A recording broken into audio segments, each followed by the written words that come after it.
জাতিসংঘের অধীনে হাদি হত্যা নিরপেক্ষ তদন্তের দাবিতে ইনকিলাব মঞ্চের অবস্থান কর্মসূচি ঘিরে সংঘর্ষের ঘটনা ঘটেছে।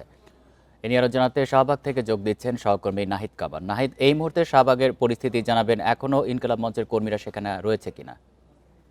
জি, আসলে আজকে দিনভর বিশেষ করে দুপুরের পর থেকেই বিকেল নাগাদ যেই আন্দোলন ইনকিলাব মঞ্চের মঞ্চ এবং তাদের সমর্থককারীরা যারা আছেন তারা কিন্তু শরীফ ওসমান হাদির হত্যার ঘটনায় বিচারের দাবিতে আসলে জাতিসংঘের মাধ্যমে একটি বিচারের ব্যবস্থা করার দাবিতে কিন্তু সেখানে আন্দোলন করছিলেন এবং এরপরে মূলত হচ্ছে ইন্টারকন্টিনেন্টাল হোটেলের সামনে থেকে পুলিশের যে ব্যারিকেড আছে সেই ব্যারিকেড ভেঙে যমুনা অভিমুখে যাওয়ার পথে মূলত পুলিশের সাথে দফায় দফায় সংঘর্ষ হয়েছে এবং সেই ঘটনায় পুলিশ কিন্তু সাউন্ড গ্রেনেড, টিয়ার শেল সহ লাঠিচার্জ করে অনেকে ছত্রভঙ্গ করে দেয় এবং সেই ঘটনায় কিন্তু অনেকে আহত হয়েছেন।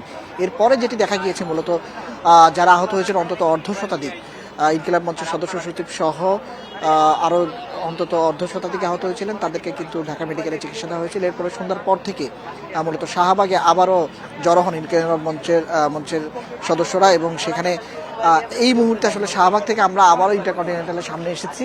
তখন শাহবাগের মোড়েই ছিলাম এবং সেখান থেকে দেখাচ্ছিলাম মূলত তাদের যারা সেখানে অবস্থানে ছিল ছত্রভঙ্গ করে দেওয়া হয়েছে এবং ইন্টারকন্টিনেন্টালের সামনে কিন্তু ব্যাপক পুলিশ মোতায়েন রয়েছে এবং আইনশৃঙ্খলা বাহিনীর সদস্যরা মোতায়েন আছে। আমরা যেটি দেখেছি কিছুক্ষণ পরপরই আসলে আন্দোলনকারীরা চেষ্টা করছেন যে আসলে তাদের যে মূলত ইন্টারকন্টিনেন্টাল অভিমুখে আসার জন্য, কিন্তু মূলত সন্ধ্যার পরে যেটা দেখেছি শাহবাগে অবস্থান নিল সেখানে আসলে পুলিশ গিয়ে কিন্তু তাদেরকে ছত্রভঙ্গ করে দেয়। পুরো রাস্তা সড়ক অবরোধ ছিল, তবে সড়ক এখনও যান চলাচল অনেকটা কম, তবে পুলিশের ব্যাপক উপস্থিতি কিন্তু প্রতিটা সড়কেই দেখা যাচ্ছে। একেবারে সড়কের চারদিকেই পুলিশের অবস্থান আছে এবং আন্দোলনকারীরা এখনও বিভিন্ন দিকে ছড়িয়ে ছিটিয়ে আছে। পুলিশ যেটি বলছেন, যেহেতু অন্তর্বর্তী সরকারের পক্ষ থেকে এরই মধ্যে বিবৃতি দিয়েছে এবং আন্দোলনকারীদের দাবি মেনে নেওয়ার কথা বলা হয়েছে, সেই ক্ষেত্রে আন্দোলনকারীদের ঘরে ফিরে যাওয়ার কথাই কিন্তু বলছেন।